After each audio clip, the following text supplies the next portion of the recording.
പഴയ സിനിമയിലെ അതിസുന്ദരമായിട്ടൊരു പാട്ടുണ്ട്. ചിരിക്കാം ചിരിക്കാം ചിരിച്ചുകൊണ്ടിരിക്കാം, ചിരിയുടെ അമിട്ടിന് തിരികൊളുത്താം, കണ്ണുനീരിന് ടാറ്റ. ഈ പാട്ടൊക്കെ ഇടക്കൊന്ന് മോളിയെടുക്കുന്നത് നല്ലതാണ്. എൻ്റെ പ്രിയപ്പെട്ട സുഹൃത്തെ, നിങ്ങളുടെ ബെസ്റ്റ് ഫിസീഷ്യൻ ഡോക്ടർ ദൈവമാണ്. ഒരു സംശയവും എനിക്കില്ല. നിങ്ങൾ അങ്ങനെ തന്നെ വിശ്വസിക്കുന്നതെന്ന് ഞാൻ കരുതുന്നു. പക്ഷേ ഈ ബെസ്റ്റ് ഡോക്ടറുടെ ഏറ്റവും അടുത്ത അസിസ്റ്റൻ്റ് ഡോക്ടർ നിങ്ങൾ തന്നെയാണ്. അതായത് നിങ്ങളുടെ രോഗാവസ്ഥകളെ മാറ്റുവാൻ വേണ്ടി ദൈവം നിങ്ങൾക്ക് അരികിൽ വച്ചിരിക്കുന്ന ഏറ്റവും വലിയ ജൂനിയർ ഡോക്ടർ നിങ്ങൾ തന്നെയാണ്. ഇനി നിങ്ങൾക്ക് ഉപയോഗിക്കാവുന്ന ഏറ്റവും നല്ല മരുന്ന് നിങ്ങളുടെ കൈവശമുണ്ട്. ആ മരുന്ന് ഞാൻ കരുതുന്നത് ചിരി എന്ന മരുന്നാണ്. വിലയൊന്നും കൊടുക്കണ്ട, പുറത്തും കലയണ്ട, അകത്ത് ചിരിയുടെ നിക്ഷേപങ്ങളുണ്ട്. അതൊന്ന് കണ്ടെത്തുക. അതൊന്ന് കണ്ടെത്തിക്കഴിയലാണ് വലിയ ആത്മീയത എന്ന് ഞാൻ വിശ്വസിക്കുകയാണ്. വളരെ രസകരമായിട്ടുള്ള ഒരു രീതി പണ്ടുണ്ടായിരുന്നു. ഹസിബ, ഖാലിബ, ധാരിബ, ധ്യാൻ എന്ന പേരിൽ. അതിൻ്റെ അർത്ഥം എന്താണ്? നിങ്ങൾ ഹാസ്യത്തിലൂടെയും ചിരികളി തമാശകളിലൂടെയും ധ്യാനത്തിലൂടെയും നിങ്ങളുടെ സന്തോഷം കണ്ടെത്തുകയാണ്. അപ്പം അങ്ങനെയാണെങ്കിൽ ഇതൊരു അതിപുരാതന ഇന്ത്യൻ രീതിയാണ്. ഹാസ്യത്തിലൂടെ, ഹാസ്യരസം ജീവരസം എന്നാണ് ആയുർവേദ പുസ്തകങ്ങൾ രേഖപ്പെടുത്തുന്നത്. അതായത് നിങ്ങൾക്ക് ചിരിക്കാൻ സാധിച്ചാൽ നിങ്ങൾ ജീവിതത്തിൻ്റെ വഴി കണ്ടെത്തുകയാണ്. ചിരിക്കാത്തവൻ നരകത്തിലേക്കുള്ള വാതിലും തുറന്നിട്ടിരിക്കുകയാണ്. അപ്പോൾ എൻ്റെ പ്രിയപ്പെട്ട സുഹൃത്തെ, ചിരിക്കുക.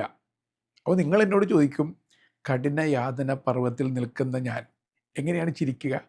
എന്നാൽ എല്ലാ പ്രശ്നങ്ങളും തീർന്നിട്ട് ചിരിക്കാമെന്ന് കരുതുക. എൻ്റെ പ്രിയപ്പെട്ട ചങ്ങാതി, ഈ വലിയ ജീവിതത്തിനിടയിൽ പ്രശ്നങ്ങൾ മുഴുവൻ തീരെയൊന്നുമില്ല. നമ്മൾ തന്നെ എത്ര പേർക്ക് പ്രശ്നമാണെന്ന് നമ്മൾ തിരിച്ചറിയാത്തതുകൊണ്ടാണ്. നമ്മൾ മറ്റുള്ളൊരു പ്രശ്നമാണ്, മറ്റുള്ള സ്ഥലങ്ങളൊക്കെ പ്രശ്നങ്ങളാണ്, ജോലിയൊക്കെ പ്രശ്നമാണ് എന്ന് പറഞ്ഞുകൊണ്ടിരിക്കുകയാണ്. പക്ഷെ മറ്റ് ചില ആളുകൾ കണ്ടെത്തിയിട്ടുള്ളത് നിങ്ങളാണ് ഏറ്റവും വലിയ പ്രശ്നമെന്നാണ്. എന്നെ കേട്ടുകൊണ്ടിരിക്കുന്ന നിങ്ങളെ സംബന്ധിച്ചിടത്തോളം ഞാൻ നിങ്ങളോട് പ്രശ്നപരിഹാരങ്ങളെക്കുറിച്ച് പറയുകയാണ്. പക്ഷേ നിങ്ങൾ ചിലർക്കൊക്കെ ഞാനായിരിക്കും പ്രശ്നം. അപ്പോൾ ഈ പ്രശ്നങ്ങളെല്ലാം ഒഴിഞ്ഞിട്ട് ചിരിക്കാമെന്ന് കരുതരുത്. പ്രശ്നങ്ങളോടൊപ്പം ഡാൻസ് കളിക്കാനൊക്കെ പഠിച്ചെടുക്കുക എന്നുള്ളതാണ് ഏറ്റവും വലിയ ആർട്ടെന്ന് ഞാൻ കരുതുകയാണ്. അങ്ങനെയാണെങ്കിൽ നിങ്ങളുടെ ജീവിതത്തിൽ ഹാസ്യരസം ജീവരസമായിട്ട് കാണാനായിട്ട് ഒന്ന് ശ്രമിക്കുക. അതൊരു നല്ല എക്സർസൈസ് ആയിരിക്കുമെന്ന് ഞാൻ കരുതുകയാണ്. ഇനി നമ്മുടെ ജീവിതത്തിലേക്ക് വരിക. പലതരത്തിൽ ഹാസ്യം നമ്മളെ സഹായിക്കുന്നുണ്ട്. നിങ്ങളൊന്ന് പൊട്ടിച്ചിരിക്കുമ്പോൾ നിങ്ങളുടെ 15 ഫേഷ്യൽ മസിൽസാണ് ആക്റ്റീവ് ആകുന്നത്. മാത്രമല്ല, നിങ്ങളുടെ left cortex, right hemisphere, limbic system, frontal lobe ഇതെല്ലാം ഒരേ സമയം ആക്ടിവേറ്റഡ് ആകുന്നുണ്ട് ഒന്ന് പൊട്ടിച്ചിരിക്കുമ്പോൾ. ഇങ്ങനെ പൊട്ടിച്ചിരിക്കുമ്പോൾ നിങ്ങളുടെ ശരീരത്തിൽ മൊത്തത്തിലുണ്ടാകുന്ന ഗുണങ്ങൾ എന്തൊക്കെയാണ്? ഒരു ഇൻറ്റേർണൽ മസാജാണ് ലാഫ്റ്റർ എന്ന് പറയുന്നത്. നിങ്ങൾ ഒരുപാട് സമയം എക്സർസൈസ് ചെയ്യുന്നതിന് തത്തുല്യമായൊരവസ്ഥയാണ് നന്നായിട്ട് വയറ് കുലുക്കി ചിരിച്ചു കഴിഞ്ഞാൽ നിങ്ങൾക്കുണ്ടാകുന്നത്. ഈ ബെല്ലി ലാഫ്റ്റർ എന്ന് പറയും. അതായത് നിങ്ങളുടെ വയറ് കുലുങ്ങുന്ന വിധത്തിൽ ചിരിക്കണം എന്നുള്ളതാണ്. അങ്ങനെ ചിരിച്ചു കഴിഞ്ഞാൽ നിങ്ങൾക്ക് ബെസ്റ്റ് എക്സർസൈസ് നിങ്ങൾക്ക് കിട്ടുന്നുണ്ട്. നിങ്ങളുടെ BP നല്ല സന്തുലനാവസ്ഥയിൽ വരുന്നു. നിങ്ങളുടെ ടെൻഷൻ കുറയുന്നു. കോർട്ടിസോൾ കുറഞ്ഞ് നിങ്ങളുടെ ശരീരം സുഗതമായ പുഴയൊഴുക്കിലൂടെ കടന്നു പോകുന്നു. നിങ്ങൾ കോർട്ടിസോളിൻ്റെ അളവ് കുറഞ്ഞ് നിങ്ങൾ ഓക്സിറ്റോസിൻ്റെ അളവ് കൂടുന്നു. നിങ്ങൾ എൻഡോർഫിൻ്റെ അളവ് കൂടുന്നു. അപ്പോൾ നിങ്ങൾക്ക് മൊത്തത്തിൽ സുഗതമായൊരു അന്തരീക്ഷം ഉണ്ടാകുന്നു. ഈ ചിരിക്കുന്ന ആളുടെ കൂടെ ജീവിക്കുന്നവർക്കും സന്തോഷമാണെന്നാണ് പറയുന്നത്. ചിരിക്കാത്ത ഒരാളെ ഞാൻ വിശ്വസിക്കുന്നില്ല എന്ന് ആഞ്ചല മായ എന്ന കവി എഴുതുന്നുണ്ട്. സത്യമല്ലേ? ഒട്ടും ചിരിക്കാത്ത ഒരാളെ നിങ്ങളെങ്ങനെ വിശ്വസിക്കുക? അപ്പോൾ അതുകൊണ്ട് ചിരിക്കുക. ചിരിച്ചുകൊണ്ടേ ഇരിക്കുന്ന വ്യക്തിയുടെ മുഖത്തൊരു പ്രസാദമുണ്ട്. ദൈവമേ, നിൻ്റെ മുഖപ്രകാശം എൻ്റെ മുഖത്ത് വീശണമേ എന്ന് സങ്കീർത്തകൻ പ്രാർത്ഥിക്കുന്നുണ്ട്. ദൈവത്തിൻ്റെ മുഖപ്രകാശം കൃപയുടെയും സ്നേഹത്തിൻ്റെയും ഒപ്പം കരുണാർദ്രമായ ചിരിയുടെയും പ്രകാശമാണെന്ന് ഞാൻ കരുതുകയാണെങ്കിൽ, അങ്ങനെയാണെങ്കിൽ ഒന്ന് ചിരിച്ചുകൊണ്ട് സംസാരിച്ച് നോക്കുക. ചിരിച്ചുകൊണ്ട് കാര്യങ്ങൾ ചെയ്തു നോക്കുക. സന്തോഷം ഉണ്ടാവും എന്ന് കരുതി വല്ലാതെ സീരിയസ്നെസ് ഉള്ള സമയത്തും പൊട്ടിച്ചിരിച്ചിരിക്കണം എന്നല്ല ഞാൻ പറയുന്നത്. പക്ഷെ വലിഞ്ഞു മുറുകി ഇപ്പം പൊട്ടും എന്ന മട്ടിൽ ജീവിച്ചിരിക്കുന്നതിന് എന്താ കാര്യം? നിങ്ങളുടെ വീട്ടിൽ പരസ്പരം തൊടാത്ത അഗ്നിപർവ്വതങ്ങൾ പോലെ ലാവപ്രവാഹമൊക്കെ അകത്ത് ഒളിപ്പിച്ചു വെച്ച് ഏത് നിമിഷവും അഗ്നിപ്രവാഹം പൊട്ടി പുറത്തേക്ക് വരും എന്ന മട്ടിലാണെങ്കിൽ ആ ജീവിതത്തെ ജീവിതം എന്ന് വിളിക്കാൻ പറ്റും. അതുകൊണ്ട് ചിരിക്കുന്നത് എങ്ങനെയെന്ന് പഠിച്ചെടുക്കുക. പണ്ടത്തെ കാലം മുതൽ ഹാസ്യത്തിന് വലിയ പ്രാധാന്യം ഉണ്ടായിരുന്നു. പുരാണങ്ങൾ, ഉപനിഷത്തൊക്കെ പറയുന്നത് എന്താണ്? ജീവിതം തന്നെ ഒരു കേളിയാണ്, ലീലാവിലാസമാണ്. അങ്ങനെയാണെങ്കിൽ ഈ ബ്രഹ്മാണ്ഡമായ പ്രപഞ്ചത്തിൻ്റെ അങ്ങേക്കോണിലിരിക്കുന്ന ഒരു മനുഷ്യൻ ഒരുപാട് ബലം പിടിച്ച് സ്വന്തം ജീവിതത്തെ ദുരിതപൂർണ്ണമാക്കി മാറ്റേണ്ട ആവശ്യമൊന്നുമില്ല. ഒന്ന് നിസാരമാണിതെന്ന് കാണാനായിട്ട് പഠിച്ചെടുക്കുക. ഒന്ന് ചിരിക്കാനും പുഞ്ചിരിക്കാനും പൊട്ടിച്ചിരിക്കാനും ശ്രമിച്ചു നോക്കുക. പിന്നെ പൊട്ടിച്ചിരിക്ക് ഒരു പകർച്ച ഉണ്ട്. അതായത് പൊട്ടിച്ചിരി ഒരു പകർച്ചച്ചിരിയാണ്. അതെന്തുകൊണ്ടാണെന്നറിയോ? നിങ്ങൾ പൊട്ടിച്ചിരിക്കുമ്പോൾ പൊട്ടിച്ചിരിയുടെ സൗണ്ട് ഒരാളുടെ തലച്ചോറിലെ ന്യൂറോ സർക്യൂട്ടിനെ ഇൻസ്പയർ ചെയ്യുന്നുണ്ട്. അതുകൊണ്ടാണ് നിങ്ങൾ പൊട്ടിച്ചിരിക്കുമ്പോൾ അത് കണ്ടിട്ടും കേട്ടിട്ടും മറ്റുള്ളവർ പൊട്ടിച്ചിരിക്കുന്നത്. ഇതൊരു പകർച്ചച്ചിരിയാണ്. അപ്പോൾ ഒരാൾ ശരിക്കും പൊട്ടിച്ചിരി നൽകി വിരുന്നൊരുക്കുന്ന ആളാണെങ്കിൽ അയാൾ ആ കുടുംബത്തിൻ്റെ ഭാഗ്യമാണ്, അല്ലെങ്കിൽ കമ്മ്യൂണിറ്റിയുടെ ഭാഗ്യമാണ്. ഏത് സ്ഥലത്തും, ഹോസ്റ്റലിലായാലും വീട്ടിലായാലും ഓഫീസിലായാലും പൊട്ടിച്ചിരി വാരി വിതറുന്ന മനുഷ്യരാണ് ആ സമൂഹത്തിൻ്റെ ഭാഗ്യം എന്ന് പറയുന്നത്. ഇനി പൊട്ടിച്ചിരി നടത്തുന്നയാൾ കുത്തി നോവിച്ച് പൊട്ടിച്ചിരിപ്പിക്കുന്നയാളല്ല, നല്ല സ്നേഹം കൂടിയുള്ള ആളാണെങ്കിൽ അയാൾ ശരിക്കും ദൈവത്തിൻ്റെ അവതാരം പോലെയാണ്.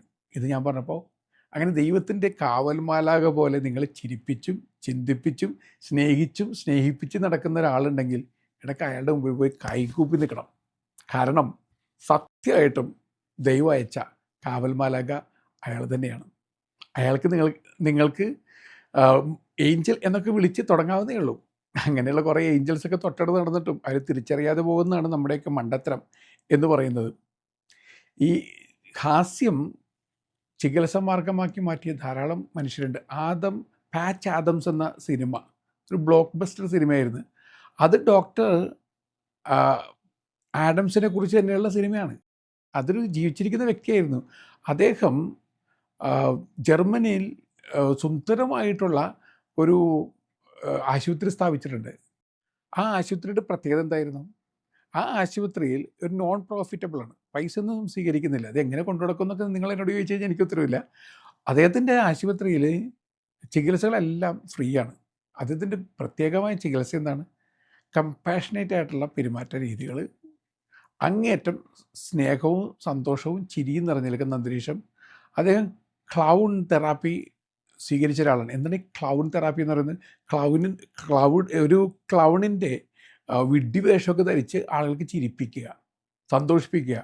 ആ സന്തോഷത്തിലൂടെ ഒരാൾ രോഗവിമുക്തി നേടുക. അല്ലെങ്കിൽ കരുണാർദ്രമായി പല മണിക്കൂറുകൾ കേട്ടിരുന്ന് ഒരാളുടെ രോഗവിമുക്തിയിലേക്ക് വാതിൽ തുറക്കുക. അതും അല്ലെങ്കിൽ സ്പർശത്തിലൂടെ, ചിരിയിലൂടെ, അന്തരീക്ഷത്തിൻ്റെ സൗന്ദര്യത്തിലൂടെയൊക്കെ ഒരാൾക്ക് രോഗാവസ്ഥയെ മറികടക്കാനുള്ള കരുത്ത് കൊടുക്കുക. ഞാൻ ട്രൈ ചെയ്യാവുന്നുള്ളൂ. നോർമൻ കസിൻസ് നിങ്ങൾ കേട്ടിട്ടുണ്ടാവും. അദ്ദേഹമാണ് ഈ ഹ്യൂമർ തെറാപ്പി വലിയ പ്രചാരത്തിലാക്കിയ മനുഷ്യൻ. മരിച്ചു പോകുമെന്ന് ഡോക്ടർമാർ വിധി എഴുതിയ ആളാണ്. അദ്ദേഹം പറഞ്ഞു, ഏതായാലും ഞാൻ മരിച്ചു പോകും, അങ്ങനെയാണെങ്കിൽ ലാസ്റ്റ് എക്സ്പെരിമെൻ്റ് എന്ന നിലയിൽ എൻ്റെ വീട്ടിൽ പോകാൻ അനുവദിക്കണം. ഡോക്ടർമാർ പറഞ്ഞു, നിങ്ങൾ വീട്ടിൽ പോയി കഴിഞ്ഞാൽ അടുത്ത ദിവസം നിങ്ങൾ മരിച്ചു പോകും, കാരണം നിങ്ങൾ അത്രയ്ക്കേറെ രോഗാവസ്ഥയിലാണ്. അദ്ദേഹം പറഞ്ഞു, രോഗി മരിക്കുമെന്ന് ഉറപ്പായി കഴിയുമ്പോൾ ഇത് നമ്മൾ എന്ത് ചെയ്താലും കുഴപ്പമില്ലല്ല, എങ്ങനെയും മരിക്കും. അപ്പോൾ ലാസ്റ്റ് എക്സ്പെരിമെൻറ്റ്, സെൽഫ് എക്സ്പെരിമെൻറ്റ്. അതേ വീട്ടിൽ പോയി ഒരു ഹ്യൂമർ നേഴ്സിൻ്റെ സഹായം തേടി. ഹ്യൂമർ നേഴ്സ് വളരെ നാച്ചുറലായിട്ട് തമാശകളൊക്കെ പറയുന്ന ആളാണ്.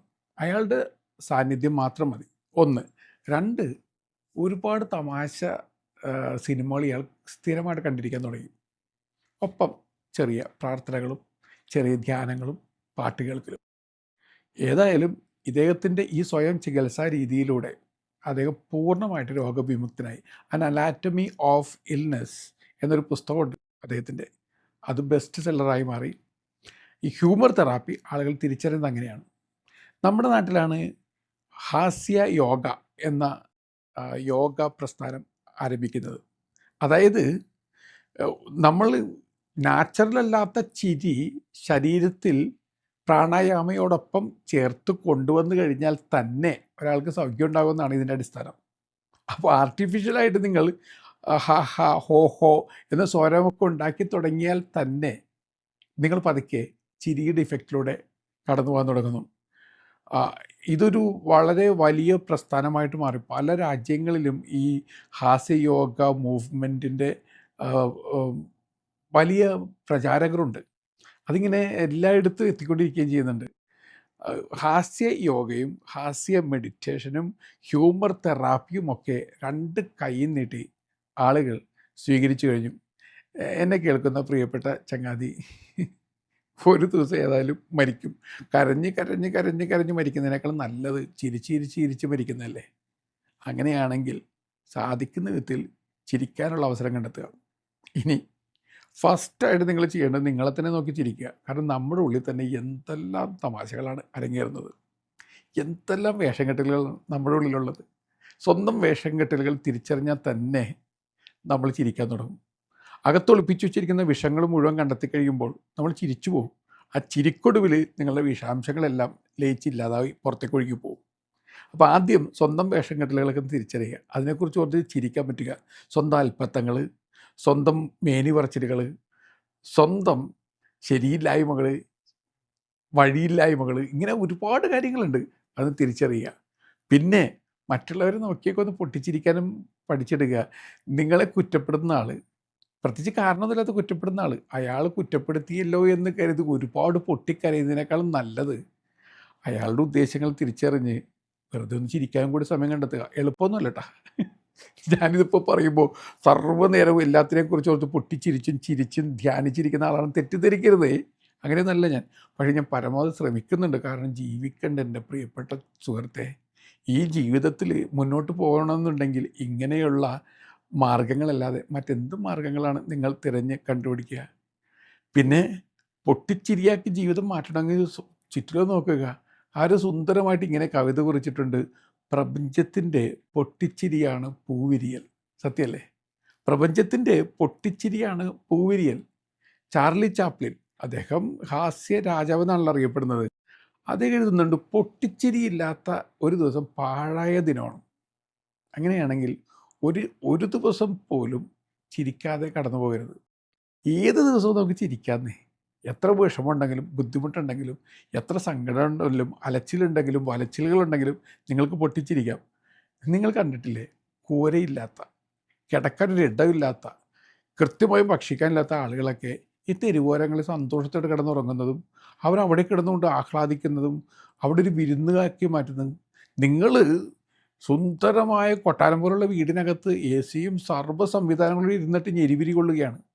ഇത്രയ്ക്കേറെ ശീതീകരണം പുറത്തുണ്ടായിട്ടും അകത്ത് എന്തൊരു ഉലച്ചിലും ഉരച്ചിലും ഒരുക്കലും ഉരുക്കലൊക്കെയാണ്.